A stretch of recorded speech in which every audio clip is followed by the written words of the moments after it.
শান্তিপূর্ণ সভা সমাবেশে বিধিনিষেধ নেই, স্পষ্ট করল ইসি। চতুর্থ দিনে প্রার্থিতা ফিরে পেলেন আরও ৪৫ জন। আগামীতে বাড়বে রিজার্ভ, বলছে আইএমএফ। ঋণের দ্বিতীয় কিস্তি ছাড় যোগ হবে শুক্রবারের মধ্যে। আন্দোলনের নামে মানুষ হত্যার রাজনীতি করলে শাস্তি পেতেই হবে, বললেন প্রধানমন্ত্রী। এফবিসিসিআই নেতাদের সঙ্গে মতবিনিময়। গাজীপুরে রেলে নাশকতা, লাইনচ্যুত ইঞ্জিন সহ ৭ বগি উদ্ধারে অভিযান, অনুসন্ধানে ২ তদন্ত কমিটি।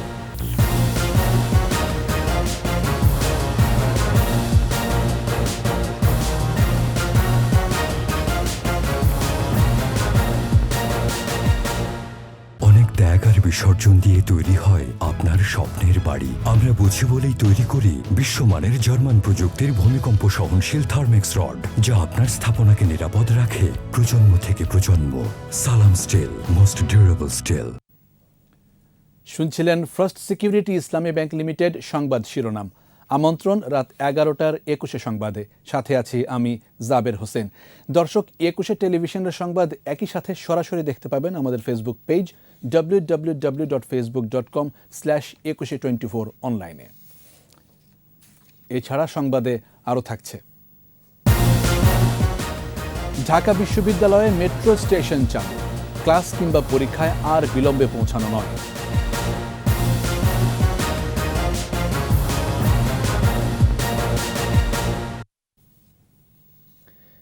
নির্বাচনে বাধা না দিয়ে শান্তিপূর্ণ কর্মসূচি পালনে বাধা নেই বলে জানিয়েছে নির্বাচন কমিশন। এদিকে দ্বাদশ জাতীয় সংসদ নির্বাচনে বাছাইয়ে মনোনয়নপত্র বাতিল হওয়া প্রার্থীদের আপিল শুনানির চতুর্থ দিনে প্রার্থিতা ফিরে পেয়েছেন আরও ৪৫ জন। বাতিল হয়েছে ৫২টি আবেদন। মোহাম্মদ কবিরের প্রতিবেদন। শুনানির চতুর্থ দিনে ঋণ খেলাপির দায়ে যশোর ৪ আসনের আওয়ামী লীগের প্রার্থী এনামুল হক বাবুলের মনোনয়ন অবৈধ ঘোষণা করে নির্বাচন কমিশন। তার বিরুদ্ধে একই আসনের বিএনএম প্রার্থী সুকৃতি কুমার মণ্ডল প্রার্থিতা বাতিলের আবেদন করলে আপিলে তা মঞ্জুর করে ইসি। যে মামলাটা চলমান, ওই মামলার মধ্যে যে সম্পত্তির কথা লেখা আছে সেই পরিমাণ সম্পত্তির কথা উনি উল্লেখ করেন নাই। সো অনেক জায়গায় ওখানে মামলার যে নাম্বার দেয় নাই, অনেক তথ্য উনি হলফনামার মধ্যে গোপন করে গেছে। তবে এনামুল হকের আইনজীবী বলছেন উচ্চ আদালতে যাবেন তারা। কমিশন মনে করছেন যে এটা তাদের উপর বাইন্ডিং না, যেটা আমরা মনে করছি যে সুস্পষ্ট আইনের লঙ্ঘন, এবং আমরা এটার জন্য উচ্চ আদালতে যাব।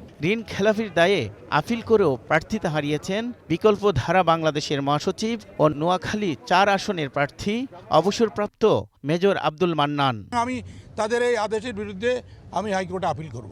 এদিকে সভা সমাবেশের বিষয়ে অবস্থান স্পষ্ট করেছে নির্বাচন কমিশন। নির্বাচন কমিশনার মোহাম্মদ আলমগীর জানিয়েছেন, শান্তিপূর্ণ সমাবেশে কমিশন বাধা দেবে না। সুষ্ঠু নির্বাচনের পরে কেউ বাধা দেয় বা এটা প্রতিহত করে, সেটা আমাদের আইন অনুযায়ী এটা অপরাধ।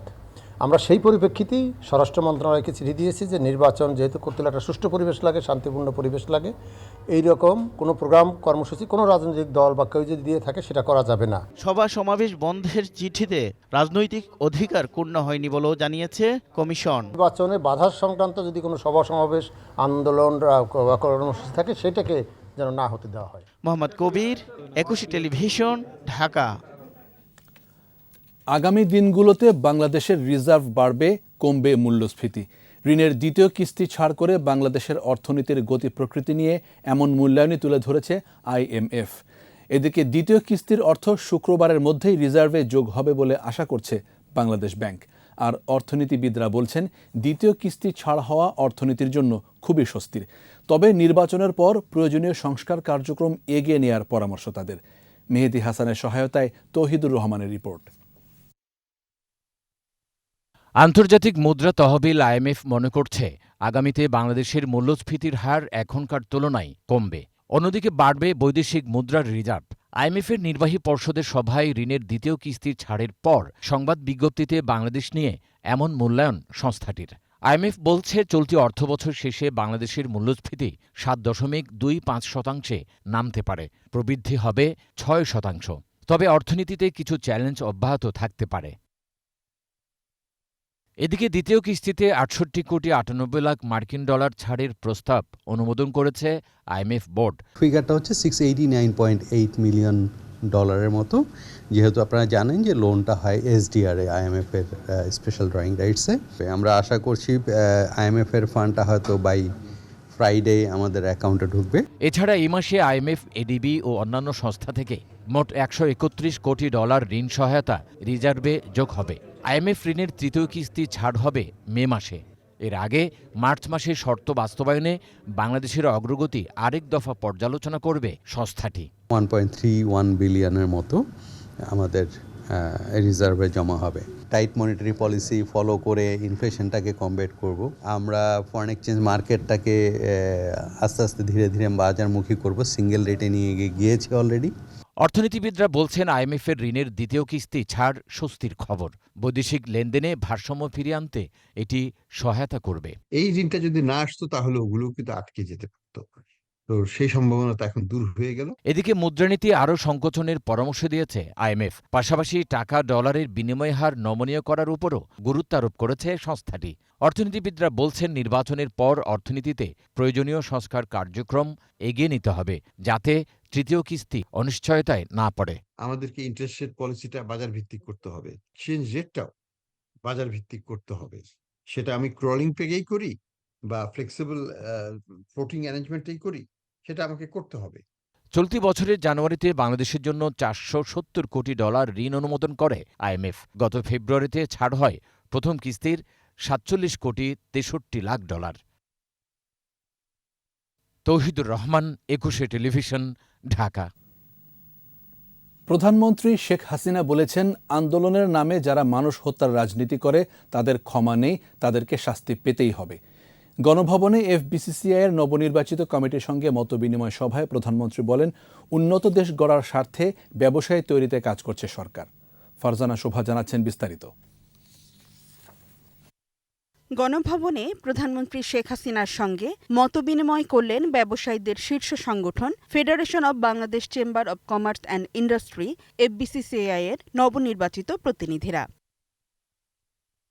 ব্যবসায়ীদের কাছ থেকে সাম্প্রতিক ব্যবসায়িক পরিস্থিতি জানার পর শুভেচ্ছা বক্তব্য দেন সরকার প্রধান। বলেন, ব্যবসাকে বেসরকারি খাতে উন্মুক্ত করে দেওয়ার পর অনেকটাই এগিয়েছে দেশের অর্থনীতি। বাণিজ্য মাত্র প্রতি বছরে একটা নীতিমালা হতো, আমরা সেটা দীর্ঘমেয়াদী করে দিলাম। সেইভাবে পুরো ব্যবসা খাতটাকে আমরা বেসরকারি খাতে উন্মুক্ত করে দিয়েছি দুটো কারণে। একটা হচ্ছে ব্যবসা বাণিজ্য যত হবে দেশের অর্থনীতি তত মজবুত হবে, আর সরকার সব ব্যবসা করবে না। আমি তখনই বলেছিলাম যে আমি ব্যবসা করতে আসিনি, আমি ব্যবসায় তৈরি করে ব্যবসায়ীদের দিয়ে ব্যবসা করাবো। আন্দোলনের নামে মানুষ হত্যা আর চলমান অর্থনৈতিক গতি রোধ করায় বিএনপির কঠোর সমালোচনা করেন প্রধানমন্ত্রী। বলেন, আন্দোলন করে সরকার উৎখাত সম্ভব নয়। একটা রেলের বগি ফেলে দিয়ে মানুষকে হত্যা করা, তো মানুষকে হত্যা করে সরকার উৎখাত করবে। মানুষ হত্যা করে আন্দোলন, আমি জানি না এই আন্দোলনে কি পাবে তারা। এই যে বিএনপি যে এই জ্বালা পোড়া করে যাচ্ছে, প্রতিদিন তারা অবরোধ আর হরতাল ডেকে যাচ্ছে। আর হরতাল অবরোধ মানে কি, কয়েকখানা গাড়ি পোড়ানো, বাস পোড়ানো, যাত্রী সহ বাস পোড়ানো, চাল যাচ্ছে চালের গাড়ি পুড়িয়ে দিচ্ছে, ধান যাচ্ছে ধানের গাড়ি পোড়াচ্ছে, মানে মানুষকে ক্ষুধার্ত মারা। বিদেশি বিনিয়োগ আকৃষ্ট করতে সরকারের উদ্যোগের কথা উল্লেখ করে ব্যবসায়ীদেরকে এ বিষয়ে ভূমিকা রাখার আহ্বান জানান সরকার প্রধান। উন্নয়নশীল দেশ হব, আমাদের যে কোনো ইন্ডাস্ট্রি তৈরি করা বা ব্যবসা বাণিজ্য করা, আন্তর্জাতিক লোন পাওয়া, সব দিক থেকে আমরা বিরাট সুবিধা ভোগ করতে পারবো। কাজে আমাদের তো কারো করুণা ভিক্ষা করে চলতে হবে না, আমরা নিজের পায়ে দাঁড়াবো। আগামীতে আত্মমর্যাদাশীল জাতি হিসেবে বিশ্ব দরবারে বাংলাদেশ প্রতিষ্ঠা পাবে, সে প্রত্যাশাও ফের তুলে ধরেন প্রধানমন্ত্রী শেখ হাসিনা। আসলে এদের ক্ষমা নেই, এদের শাস্তি একদিন পেতেই হবে। ফারজানা শোভা, 21 টেলিভিশন, ঢাকা। গাজীপুরে ট্রেন দুর্ঘটনায় মিলেছে নাশকতার আলামত। আরও অনুসন্ধানে গঠন করা হয়েছে 2টি কমিটি। ইঞ্জিনসহ লাইনচ্যুত 7টি বগি উদ্ধারে চলছে অভিযান। ভাওয়াল রেল স্টেশনের কাছে এই দুর্ঘটনায় নিহত হন 1 যাত্রী, আহত 7 জন। গাজীপুর প্রতিনিধি অপূর্ব রায়ের প্রতিবেদন, জানাচ্ছেন খুরশিদ আলম মুকুল। মঙ্গলবার রাতে নেত্রকোনার মোহনগঞ্জ থেকে ঢাকার উদ্দেশ্যে ছেড়ে আসে আন্তনগর ট্রেন মোহনগঞ্জ এক্সপ্রেস। ভোর 4:15টার দিকে গাজীপুরের জয়দেবপুর ময়মনসিংহ রেল সড়কের ভাওয়াল রেল স্টেশনে দুর্ঘটনার কবলে পড়ে ট্রেনটি। লাইনচ্যুত হয় ইঞ্জিন সহ 7 বগি। ঘটনাস্থলে নিহত হন 1 জন। নেত্রকোনা থেকে উঠছি, ওটার উপরে তো এদিকে 4টা বাজে বিভিন্ন ধরনের ঝাঁকুনি শুরু হয়েছে। 3টা ঝাঁকি দেওয়ার পর এটা বন্ধ হয়ে গেছে, জেনারেটরও বন্ধ হয়ে গেছে, বগি বন্ধ হয়ে গেছে, একবারে চলা বন্ধ হয়ে গেছে আর কি। পরে আমরা নেমে দেখলাম যে আমাদের ওই রেল লাইন কাটা আর কি। আমরা তো ভাবছি মানে কি একটা শুরু হয়ে গেছে, ভূমিকম্পের মতো একটা অস্তিত্ব হারা হয়ে গেছে। পরে ওইটা দেখে অবস্থা কাহিল। সামনে অনেকেরই মানে কাটা একটা লাইন দেখলাম, আর এছাড়া বগি 6টা পরে 6:30 পরে ইঞ্জিন পড়েছে নিচে। রাতে রেলপথের প্রায় 20 ফুট অংশ কেটে ফেলা হয় বলে জানায় রেল কর্তৃপক্ষ। ঘটনাস্থলে মিলেছে লোহা কাটার যন্ত্রে ব্যবহৃত গ্যাস সিলিন্ডার। 6টি কোচ একদম লাইন থেকে ছিটকে পড়ে আছে, একটা ম্যাসিভ দুর্ঘটনা, এবং এতগুলো কোচ আপনার রিপ্লেস করে আজকে ট্রেনটি চালানো সম্ভব হবে কিনা সেটা চিন্তা ভাবনার বিষয়। এটি পরিকল্পিত নাশকতা বলে জানান জেলা প্রশাসক। জেলা প্রশাসনের 5 এবং রেল কর্তৃপক্ষের 7 সদস্যের 2টি পৃথক তদন্ত কমিটি গঠন করা হয়েছে। আমরা অনুসন্ধান করে এখানে দেখলাম এখানে প্রায় 20 ফিটের মতো রেললাইন পাত অক্সিজেন সিলিন্ডার দিয়ে বাসাবাড়িতে ব্যবহৃত একটি সিলিন্ডারও আমরা এখানে পেয়েছি। 2টি সিলিন্ডার উদ্ধার করা হয়েছে। সার্বিক বিবেচনা এটা একটা নাশকতামূলক কাজে আমরা এটা প্রতীয়মান হয়েছে। নাশকতাকারীদের ধরতে কাজ করছে আইন শৃঙ্খলা বাহিনী। গোয়েন্দারা কাজ করছে, সাথে সাথে আমাদের র্যাব কাজ করছে, এবং সাদা পোশাকে যারা আছে গোয়েন্দা তারা কাজ করছে। আগামী 3 কার্যদিবসের মধ্যে তদন্ত কমিটিকে প্রতিবেদন জমার নির্দেশ দেওয়া হয়েছে। খুরশিদ আলম মুকুল, 21 টেলিভিশন। বিএনপি ও তার দোসরদের নাশকতা ষড়যন্ত্র সত্ত্বেও দেশের মানুষ এখন নির্বাচনমুখী বলে মন্তব্য করেছেন আওয়ামী লীগ সাধারণ সম্পাদক ওবায়দুল কাদের। নির্বাচন কমিশনের অধীনে থাকা স্বতন্ত্র প্রার্থীদের মনোনয়ন প্রত্যাহারে আওয়ামী লীগ চাপ দেবে না বলেও জানান দলের সাধারণ সম্পাদক। মাহমুদ হাসানের প্রতিবেদন। রাজধানীর ধানমন্ডিতে আওয়ামী লীগ সভাপতির রাজনৈতিক কার্যালয়ে প্রেস ব্রিফিংয়ে দলের সাধারণ সম্পাদক ওবায়দুল কাদের সাফ জানান, এবারের নির্বাচনে বিনা প্রতিদ্বন্দ্বিতায় কারো নির্বাচিত হওয়ার সুযোগ নেই। নির্বাচন কমিশনের অধীনে থাকা স্বতন্ত্র প্রার্থীদের মনোনয়ন প্রত্যাহারেও চাপ দেবে না আওয়ামী লীগ। আওয়ামী লীগের পাশাপাশি স্বতন্ত্র প্রার্থী আছে, অন্যান্য দলও আছে। এবার নির্বাচন বিনা প্রতিদ্বন্দ্বিতায় কারো নির্বাচিত হওয়ার কোনো সুযোগ নেই। প্রধানমন্ত্রী শেখ হাসিনার নির্বাচনী এলাকা 4 জন প্রতিদ্বন্দ্বী। আমি আওয়ামী লীগের জেনারেল সেক্রেটারি, আমার এলাকায়ও 4 জন প্রতিদ্বন্দ্বী। আমাদের প্রতিদ্বন্দ্বী রয়েছে এবং সব এলাকাতেই প্রতিদ্বন্দ্বী আছে, কাজে এ নিয়ে আমরা কোনো দুশ্চিন্তা করছি না। বাসে ট্রেনে আগুন দিয়ে নাশকতা সৃষ্টির মতো অপকর্ম করছে বিএনপি ও তার দোসররা। এসব মোকাবেলায় সতর্ক পাহারা জোরদার করেছে আওয়ামী লীগ। বিএনপি মানে জামাত, জামাত মানে বিএনপি। কিন্তু আশঙ্কা হয় এই দেশে যেভাবে জামাতকে আশ্রয় প্রশ্রয় দিয়ে তাদের শক্তি বৃদ্ধির জন্য বিএনপি উৎসাহিত করছে, সেই জামাতের তারা আবার বিটিম নাকি হয়ে। ব্যাপক ভোটার উপস্থিতির মধ্য দিয়ে নির্বাচন বিরোধী সব অপকর্মের জবাব আওয়ামী লীগ দেবে বলেও জানান ওবায়দুল কাদের। ভোটারের উপস্থিতিটা আশাব্যঞ্জক হবে এবং স্বতঃস্ফূর্ত এই উপস্থিতির মাধ্যমে আমরা নির্বাচন বিরোধী তৎপরতার জবাব দেব। Mahmud Hasan, 21 television, Dhaka. Alok health care and হাসপাতাল ভোটের খবর।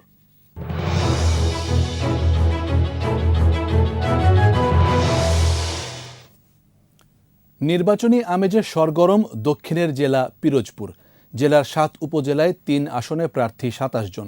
পিরোজপুর 1-এ মৎস্য ও প্রাণী সম্পদ মন্ত্রী সম রেজাউল করিমকে চ্যালেঞ্জ জানাচ্ছেন জেলা আওয়ামী লীগের সভাপতি সাবেক এমপি AKM আওয়াল। 2-এ জেলা আওয়ামী লীগের সাধারণ সম্পাদক অ্যাডভোকেট কানাইলাল বিশ্বাসের বিরুদ্ধে প্রার্থী সাবেক জেলা পরিষদ চেয়ারম্যান মহিউদ্দিন মহারাজ। সুষ্ঠু ভোটে পছন্দের এমপি নির্বাচিত করতে চান ভোটাররা। প্রতিনিধি শিরিনা আফরোজের রিপোর্ট, জানাচ্ছেন আকবর হোসেন সুমন।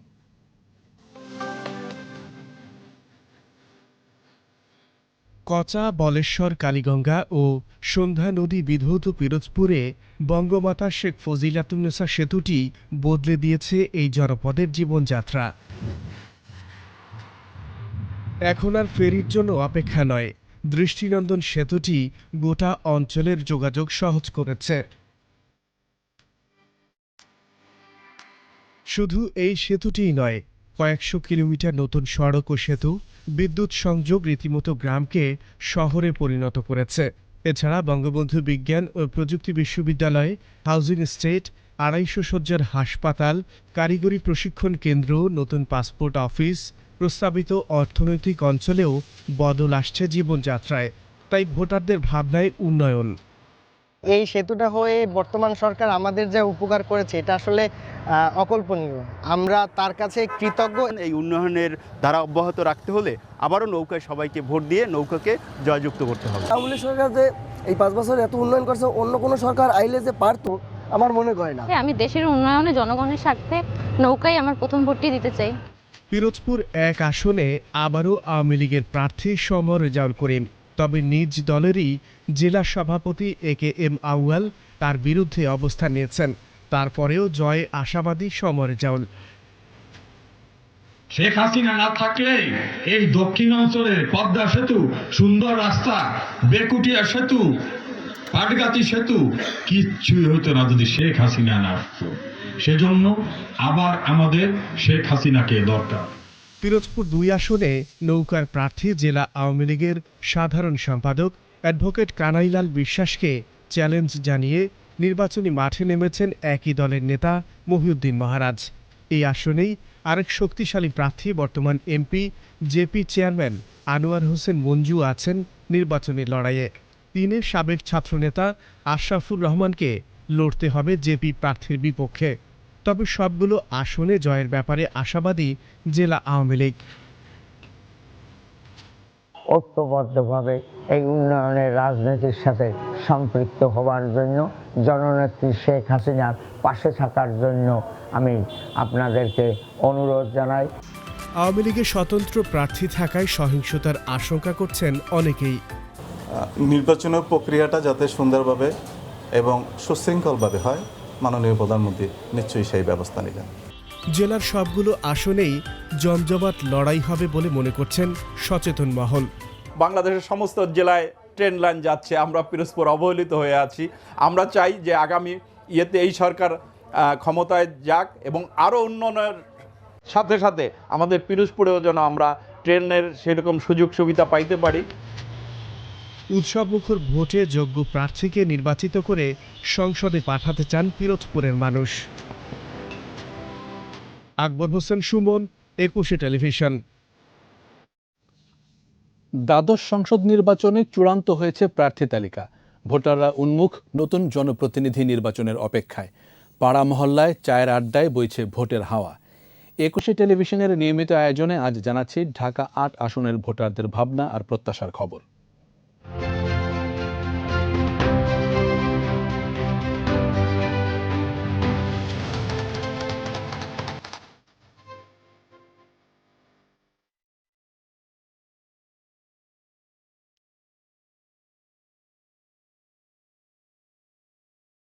হিংসা, হানাহানি এসব থাকবে না। প্রশাসন সুন্দরভাবে কাজ করবে। মানুষ চায় যে একটা সুন্দর সরকার হোক, যারা দেশটাকে সঠিকভাবে পরিচালনা করতে পারবে এবং সব ক্ষেত্রেই পারদর্শী প্রশাসনিকভাবে। নির্বাচন অবশ্যই অংশগ্রহণমূলক হবে, যেহেতু শুধু সরকারি দল না, অন্য অন্য দলের প্রার্থীও এখানে থাকবে। সব প্রার্থী চাবে যে তারা নির্বাচনে অংশগ্রহণ করছে, তারা বিজয়ী হবে।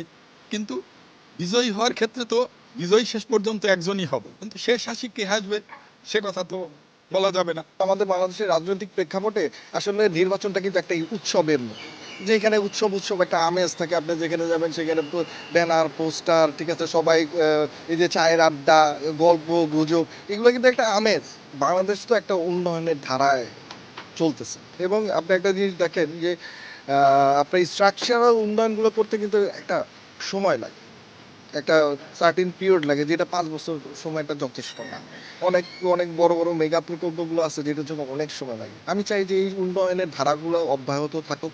বিএনপি চাচ্ছে যে নির্বাচন বয়কট করার জন্য, এবং তারা নিজেরাও বয়কট করতেছে এবং আগুন সন্ত্রাস, গাড়ি ভাঙচুরের মাধ্যমে চাচ্ছে যে নির্বাচনকে বানচাল করার জন্য।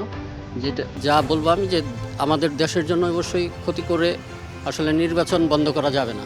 5-10 দিন পরে আসলেই দেখবেন কি হচ্ছে পুরা ঢাকা শহর না পুরা বাংলাদেশ দেখবেন উৎসব কিভাবে হচ্ছে। আমার মনে হয় ঈদে যেরকম আমাদের উৎসব হয় এরকম মনে হচ্ছে যে দেশেও একটা এরকম উৎসব মুখর নির্বাচনের প্রচারণা আসছে। অ্যাডভান্স বাংলাদেশ পূর্ণ করছে এবং স্মার্ট বাংলাদেশ করবে। বিএনপি ইলেকশনে আইয়া ভোট পাইতো না, তো বিএনপি ইনশাল্লাহ আল্লাহ নাম লই আমেরিকার উপরে ভর করছে, বাইডেনের উপরে। আমরা মনের আশা পূর্ণ করলো না, আমরা চাইছিলাম যে অংশমূলক একটা নির্বাচন হোক। নিচ্ছি সংবাদ বিরতি। যখন ফিরছি তখন অন্যান্য খবরের সঙ্গে আরও থাকবে। নতুন শিক্ষাক্রম যুগোপযোগী, ভবিষ্যৎমুখী, অপপ্রচার রোধে সচেতন হওয়ার পরামর্শ। অবৈধ গ্যাস সরবরাহকারী ব্যবহারকারীদের বিরুদ্ধে দুদককে ব্যবস্থা নেওয়ার নির্দেশ, হাইকোর্টে রুল নিষ্পত্তি। আবার আমন্ত্রণ রাত 11টার 21 সংবাদে। জ্বালাও পোড়াওয়ের কারণে আমেরিকার সাথে বিএনপির দূরত্ব তৈরি হয়েছে বলে জানিয়েছেন পররাষ্ট্রমন্ত্রী ডক্টর AK আব্দুল মোমেন।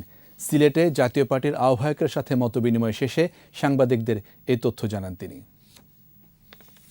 জ্বালাপোড়া হওয়ার ফলে তাদের প্রতি ওদের বোধহয়, কারণ কেউ জ্বালাপোড়া সন্ত্রাসটা কেউ পছন্দ করে না, কোনো রাষ্ট্র তো পছন্দই করে না এবং কোনো লোকও পছন্দ, এই জন্য বোধহয় ওদের সাথে একটা ডিফারেন্স তৈরি হয়েছে। আমরা খুব খুশি যে America is on board with us.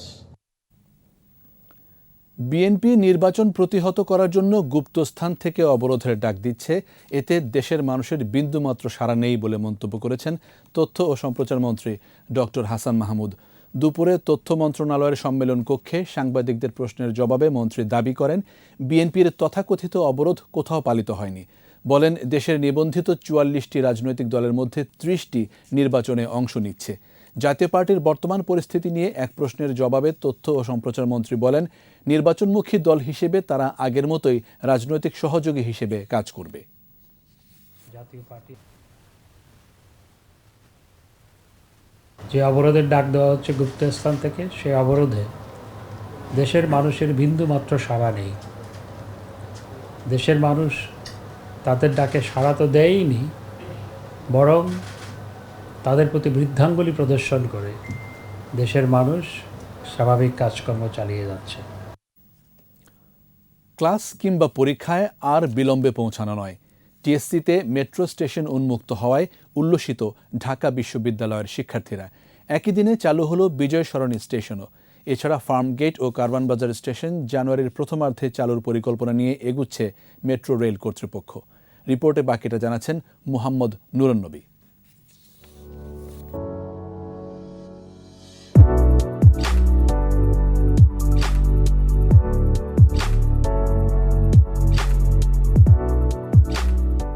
Bijoy Sarani station, সন্তানসহ ticket কাটছিলেন এই নারী।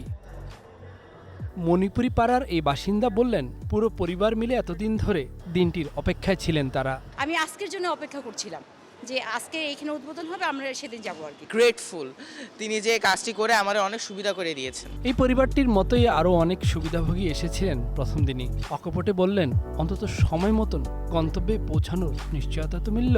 বাট এখন আমরা কি হলো 30 মিনিট বা 15 মিনিট 20 মিনিটে আপ ডাউন করতে পারতেছি। স্বল্প সময় ঢাকা শহরে উত্তরা থেকে মতিঝিল যাতায়াতের একটা বড় একটা সুবিধা হয়েছে।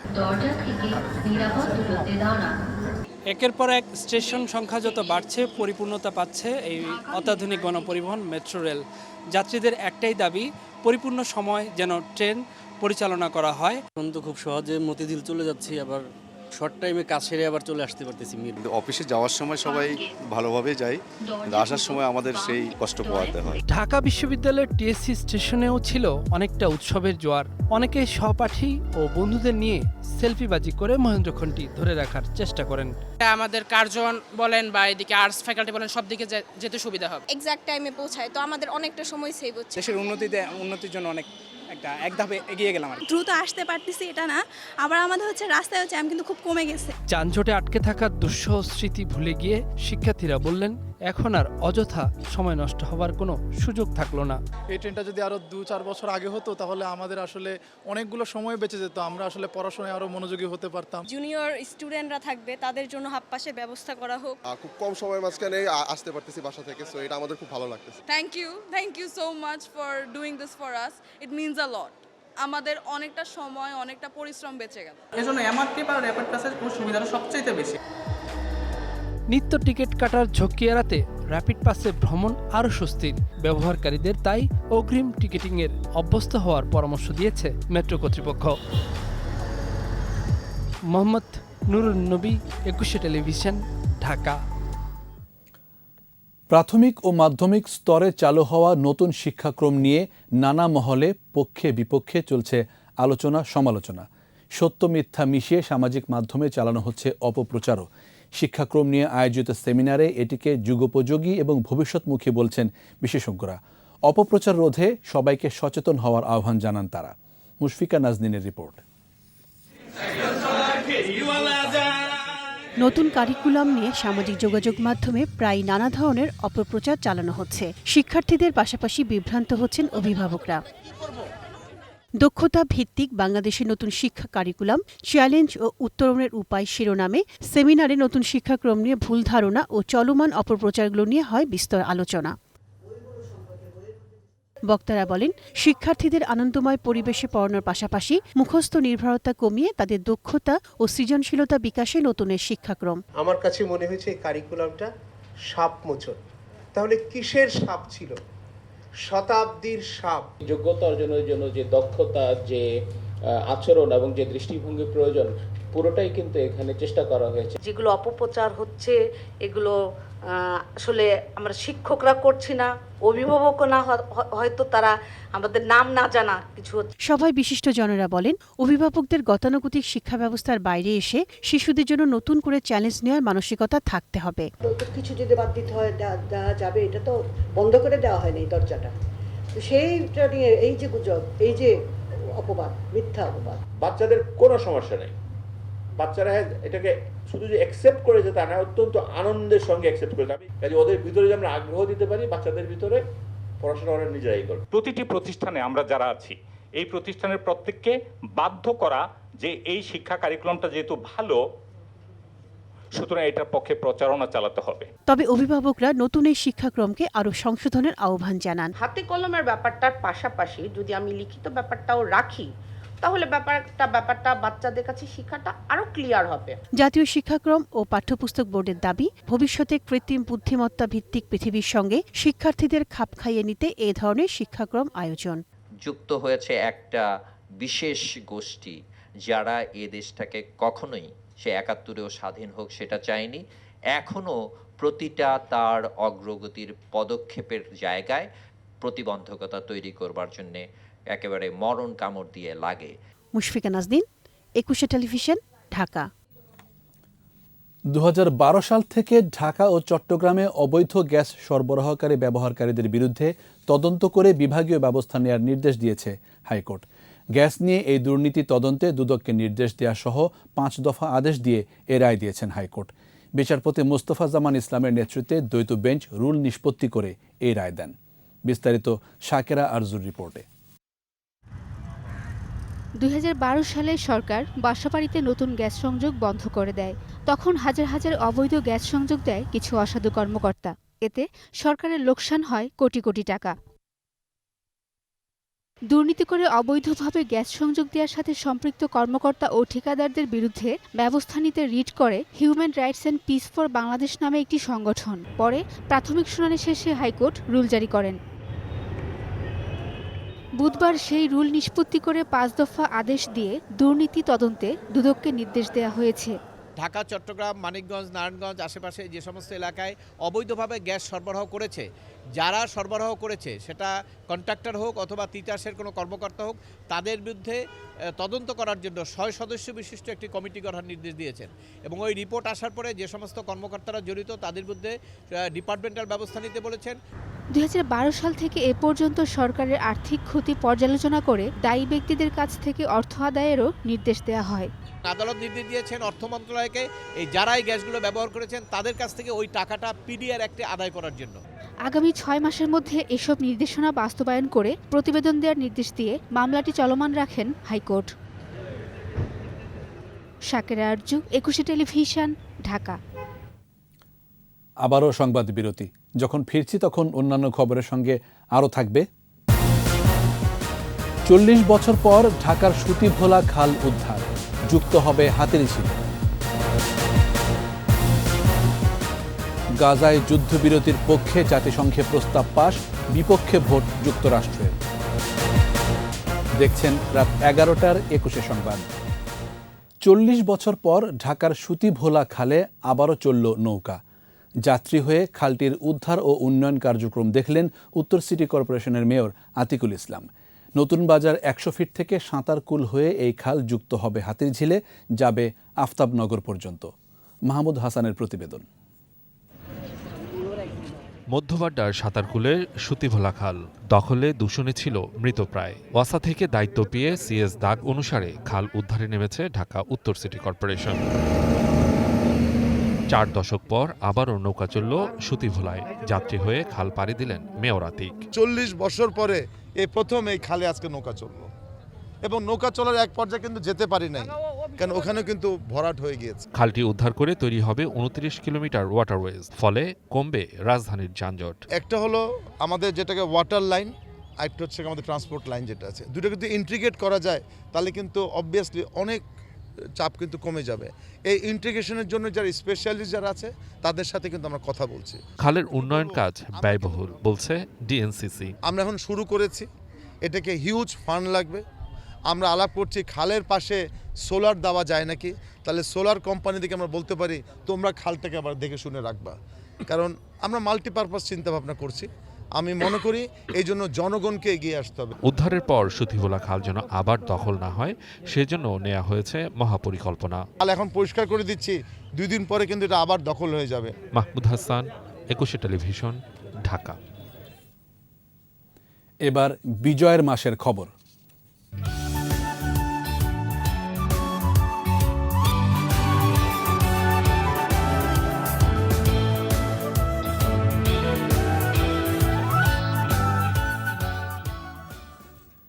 ডিসেম্বরের শেষ প্রান্তে বাঙালির বিজয় নস্যাতে পাকিস্তানের পক্ষে ষড়যন্ত্রের জাল বোনে আমেরিকা। রণাঙ্গনে যখন মিত্রবাহিনীর আধিপত্য, তখন 7ম নৌবহর পাঠিয়ে ভণ্ডুল করতে চেয়েছিল যুদ্ধকৌশল। তবে সোভিয়েত ইউনিয়নের পাল্টা বিবৃতিতে পিছু হটে আমেরিকা। কূটনৈতিক ক্ষেত্রেও জয় হয় বাঙালির। আদিত্য মামুনের রিপোর্ট। বাঙালিকে দমানো যায়নি কোনো কালেই। উড়তাল মার্চে জাতির পিতার অগ্নিমন্ত্রে দীপ্ত কণ্ঠে উচ্চারিত হয়েছিল স্বাধীনতার স্ফুলিঙ্গ। তাকে সাধ্যকার বধ করার 13 ডিসেম্বরেও পাকিস্তানের মিত্র চীন আর আমেরিকার চাল শেষ পর্যন্ত ব্যর্থ। সীমান্ত অঞ্চল, স্থল, নৌ, বিমান সব দিকেই যখন অবরুদ্ধ পাকিস্তানি সেনারা, তখন নতুন চাঞ্চল্য আমেরিকার শক্তিশালী নৌজাহাজ ঘিরে, যা বন্দরে ভিড়লে হয়তো ব্যাপক ক্ষতি হতো মুক্তি ও মিত্রবাহিনীর। তবে শেষ অবধি ভেস্তে যায় ষড়যন্ত্র। মার্কিন যুক্তরাষ্ট্র যেভাবে শুরু করেছিলেন, সোভিয়েত ইউনিয়ন যদি কাউন্টার বিবৃতি না দিতেন এবং সোভিয়েত ইউনিয়ন যদি না বলতেন যে তুমি যদি 7ম নৌবহর পাঠাও আমিও পাঠাবো, এবং তারা কিন্তু তৈরি করে ফেলেছিল, এটি যদি না ঘটত তাহলে অন্য চিত্র হতো। কিন্তু সোভিয়েত ইউনিয়নের একটি বিবৃতি মার্কিন যুক্তরাষ্ট্রের ভিতকে কাঁপিয়ে দিয়েছিল। 7ম নৌবহর অভিযান ব্যর্থ এবং অবরুদ্ধ পাকিস্তানি সেনারা হতাহত ও ধরা পড়লেও মুক্তি ও মিত্রবাহিনীর কাছে আত্মসমর্পণ মানতে পারছিল না পাকিস্তানি জান্তারা। টিক্কা খান একরকম মনে করেন, নিয়াজি আরেক রকম মনে করতেন, রাও ফরমান আলী আরেক রকম মনে করতেন, ব্রিগেডিয়ার মালিক আরেক রকম মনে করতেন। এই যে এক একজন এক এক রকম মনে করতেন, এবং তাদের অহংকার যে পৃথিবীর কোনো সেনাবাহিনী আমাদের পরাজিত করতে পারবে না, এই অহংকার নিয়েই তখনও তারা ছিলেন। জাতিসংঘ নিরাপত্তা পরিষদ সহ 71-এর মুক্তিযুদ্ধে ভারত ও সোভিয়েত ইউনিয়নের সমর্থন ও সহায়তায় বারবার ভেটো পড়েছে আমেরিকা পাকিস্তানের কূট চালে। তাদের স্বরে মুক্তিকামী বাঙালির পক্ষে দাঁড়িয়েছিল বিশ্ব মানবতাও। ঢাকায় তখন নিয়াজির নেতৃত্বে পাকিস্তানের বর্বর হানাদার বাহিনী যারা সমবেত ছিল, তারা তখন কি করবে, আত্মসমর্পণ করবে না যুদ্ধ চালিয়ে যাবে, এই ধরনের একটা অবস্থার মধ্যে ছিল। তো সেই মুহূর্তে আবার নিউ ইয়র্কের জাতিসংঘে আরেক যুদ্ধ চলছে। সেখানে নিরাপত্তা পরিষদের 5টি স্থায়ী সদস্য, তাদের মধ্যে মতবিরোধ দেখা দিয়েছে যে বাংলাদেশের ব্যাপারে তারা কী সিদ্ধান্ত নিতে যাচ্ছে। তখন বারবার তদানীন্তন সোভিয়েত ইউনিয়নের যে স্থায়ী প্রতিনিধি ছিলেন, তিনি ভেটো দিয়ে যুদ্ধবিরতির বিপক্ষ অবস্থান নিলেন। এদিন একের পর এক অঞ্চল মুক্ত হতে থাকলে ঢাকার উপকণ্ঠ চলে আসে মিত্রবাহিনীর আওতায়। তখন রণাঙ্গনের থেকে মুক্তিযোদ্ধারা সব ঢাকা অভিমুখে যাত্রা করেছে। ভারতীয় সেনাবাহিনী, তারা মিত্রবাহিনী এবং আমাদের মুক্তিবাহিনী এরা সম্মিলিতভাবে ঢাকার অভিমুখে যাত্রা করেছে। এদিনও জামায়াত ও মুসলিম লীগের সাথে গোপন বৈঠকে বসে হত্যার ষড়যন্ত্র অব্যাহত রাখে রাও ফরমান আলী। আদিত্য মামুন, 21 টেলিভিশন, ঢাকা। বাংলাদেশ প্রিমিয়ার লিগের 10 দল নিয়ে হবে ফেডারেশন কাপ। একই গ্রুপে আছে মোহামেডান ও আবাহনী। বাফুফে ভবনে হয়েছে এই মৌসুমের ফেডারেশন কাপের গ্রুপিং ও ফিক্সচার। বি গ্রুপে মোহামেডান আবাহনীর সঙ্গী ব্রাদার্স ও চট্টগ্রাম আবাহনী। এবার 3 গ্রুপে ভাগ করা হয়েছে দলগুলোকে। এ গ্রুপে আছে Bangladesh police FC, Sheikh Jamal Dhanmondi club ও রহমতগঞ্জ। সি গ্রুপের 3 দল বসুন্ধরা কিংস, শেখ রাসেল ক্রীড়া চক্র ও ফোর্টিস এফসি। গ্রুপ পর্বের খেলা শেষে 8 দল নিয়ে হবে কোয়ার্টার ফাইনাল। গ্রুপ চ্যাম্পিয়ন ও রানার্স আপ 6 দলের সঙ্গে কোয়ার্টার ফাইনালে উঠবে তৃতীয় হওয়া 3 দলের মধ্যে সেরা 2টি ক্লাব। খেলা মাঠে গড়াবে 26 ডিসেম্বর।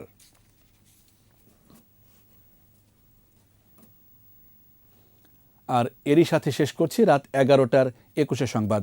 যাবার আগে ফার্স্ট সিকিউরিটি ইসলামী ব্যাংক লিমিটেড সংবাদ শিরোনামগুলো আরও একবার।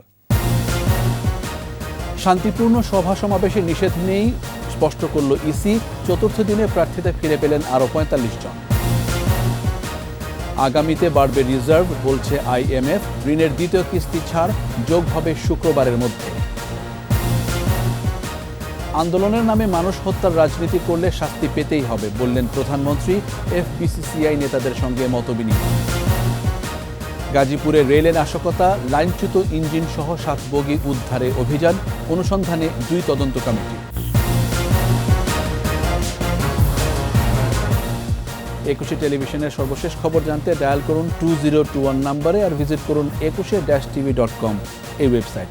এছাড়া ফেসবুকে ভিজিট করতে পারেন facebook.com/2124 অনলাইনে। আমাদের পরের সংবাদ রাত 1টায় দেখার আমন্ত্রণ রইল।